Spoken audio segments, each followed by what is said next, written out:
how much do job titles really matter? Well, stick around because in this video, I'm going to share with you my thoughts on job titles and how they impact your job search.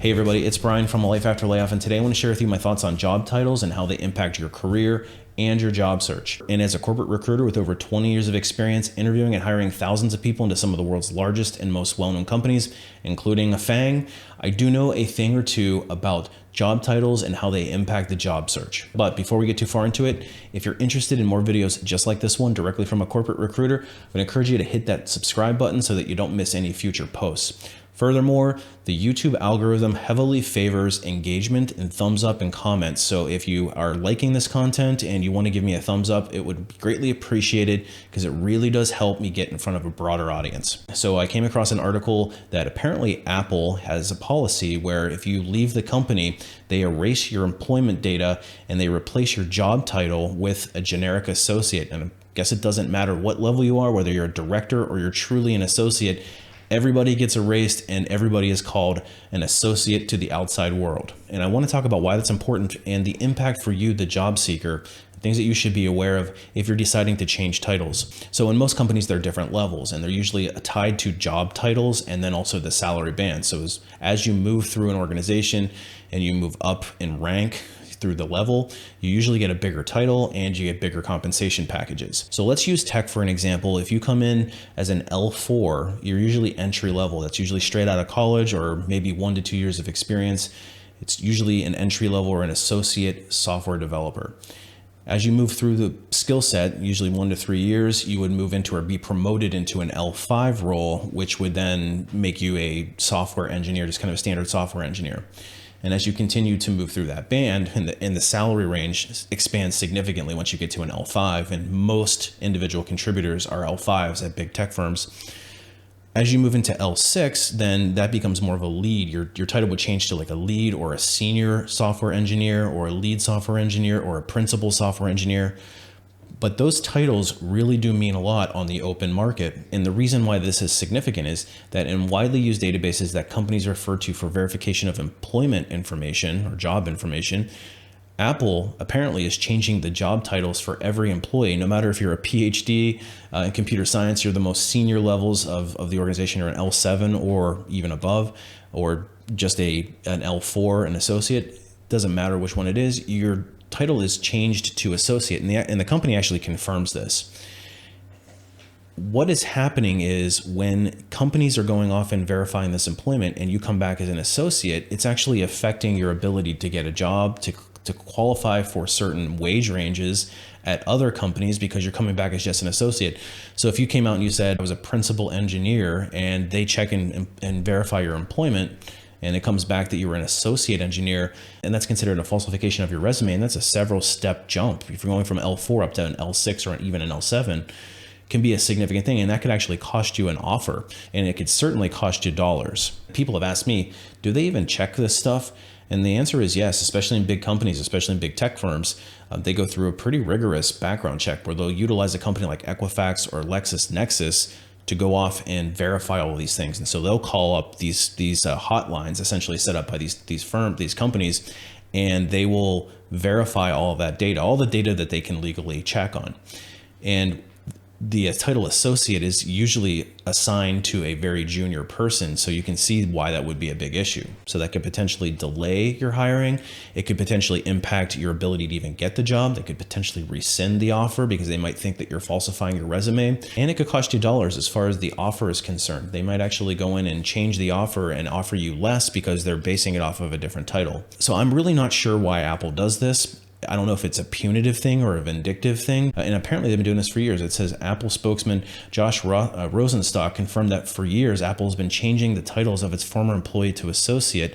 And he's not saying why they do it or when the practice started. But it does raise some other questions. Is How important are job titles in your job search, and why should job titles matter so much to other employers in the market? So let me share with you how recruiters and hiring managers screen resumes so that you can get a better context for the thought processes behind most major corporations, at least that I've been a part of. So as recruiters, we look at applications that come into our ATS systems or potentially databases that we're off searching.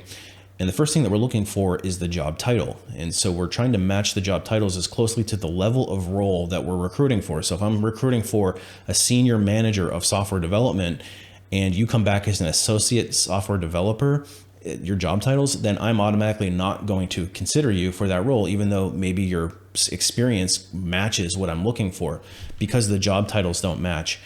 And it can be unfair, but from a recruiter's perspective, when you're looking at hundreds of resumes a day, you really only have a 5-second glance in order to get me to stop on your resume. And that's why writing an effective resume is so important. And I have tools for that. I've got Resume Rocketfuel, and I'll leave a link for that if you're interested in learning how to write a resume that'll get me to stop on you. And that's just the first screen, because then it goes to a second screen. So if I like you and stop on your resume and flag you, and I share your profile with the hiring manager, and so if the hiring manager looks at you and doesn't see titles that make sense for his or her level of role, they're automatically going to dismiss your resume. And I've seen it happen time and time again. And this is not some made up thing. These conversations really do happen with the hiring managers, where they will look through the resume and say, the job titles don't match, so they clearly haven't done the same level of role, and I need somebody that has done the same level of role. So from a recruiter's perspective, if I know that you've got the experience, I can try to advocate for you. But at the end of the day, if the hiring manager's made up their mind, then they've made up their mind. So the answer to the question, do job titles matter? Yeah, they kind of do. You really should make sure that you've got as close a match on your job title as you can to the type of job that you're interviewing for, or reasonably close. So if you're a principal engineer and you're looking to move into a manager's job, that's only a 1-level gap. That's not that big of a deal. But if you're an associate jumping to a manager, especially in a big tech firm, I mean, that's like 4 or 5 levels up, and that would be a much bigger deal. And the likelihood of you getting through an interview process or even getting into the interviewing process is pretty slim. And the next logical thing to talk about is lying on your resume. And there are some people out there who do lie on their resumes. I actually made a video that you can check out about my take on this, and I do address job titles in there. And one of the things I suggest is try to match your job title to the open market. So if you're called a software engineer and the other company is called a software developer or an iOS developer, and say you're a software developer who does mobile work, you can change your title to iOS developer because it's the same job, it's the same job classification. But you don't want to call yourself a principal engineer if you're only an associate engineer, because now it's going 2 or 3 levels up, and in that case it'd be falsification. But I would recommend that you let the interviewer know that your technical title was software engineer and not iOS engineer, even though it's essentially the same thing, especially if you're working on mobile apps on both sides. And that way you'll eliminate any possibility of there being anything cute coming up on your background that might flag. But those of you who are lying on your resumes and really exaggerating what you're doing, this is where it can come back to bite you, because when they do check your verifications and it doesn't match, and it's not even a close match, then there's going to be a exception report that's filed, and then the company has to make a decision whether or not they want to move forward with it. And in general, some human resources or talent acquisition person who was seeing an exception saying they were called software developer, but they told us that they were an iOS developer is the same thing. There's not going to be a flag there. But if you came in and saying you're a VP of software development and you're only an associate engineer, then that's certainly going to get flagged.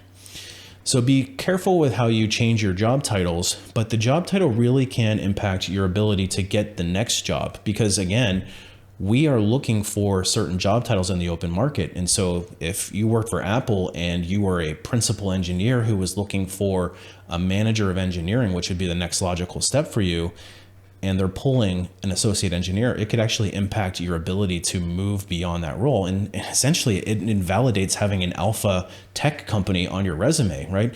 Everybody wants to have Apple on their resume, but how many people are finding out the hard way that having Apple on your resume, maybe it wasn't such a good thing after all? But you can't discount the work that you did and the impact that you made on the business. And that's where you would have to really educate the interviewer that you're interviewing for the new company that Apple has this policy that they do that. So to summarize everything, it does behoove you to make sure that you're paying close attention to those titles, making sure they reasonably match. And if you happen to be working for Apple and you're going off to work for somebody else, that you let them know that Apple has a policy for changing to associate. Again, I just don't understand why they do that, and it kind of seems vindictive to me, but maybe they have a valid business reason for doing it. Maybe it's administratively easier to just assign everybody the same code. I don't know. But if you're an active job seeker and you're just finding yourself not having any luck whether it's titles or something else. That's actually something that I specialize in. I've got a website called alifeafterlayoff.com, which is loaded with tips and tricks on how to get you noticed by that recruiter, get into that interviewing process. And I referenced my course, Resume Rocketfuel, earlier in this video, but if you're somebody that is finding that you're not getting that first round interview and you're applying to jobs that you're reasonably qualified for, it's almost always a resume issue. So I would highly encourage you to check that course out. If you get that first round call from the recruiter, it's now up to you to sell yourself throughout the rest of the interviewing process. And that's where the Ultimate Job Seeker Bootcamp comes in. It's going to take you through each step of that interviewing process. It's going to give you tips, tools, and tricks on how to ace each step of that interviewing process ultimately to land that offer. So if you're struggling in your job search, I highly recommend that you check it out. I also offer some private one-on-one coaching sessions on a limited basis, and you can reach me through my website for that. So hopefully this video helps clarify job titles and why they're so important, and more importantly, how to handle them. And happy job hunting. We'll see you on the next one.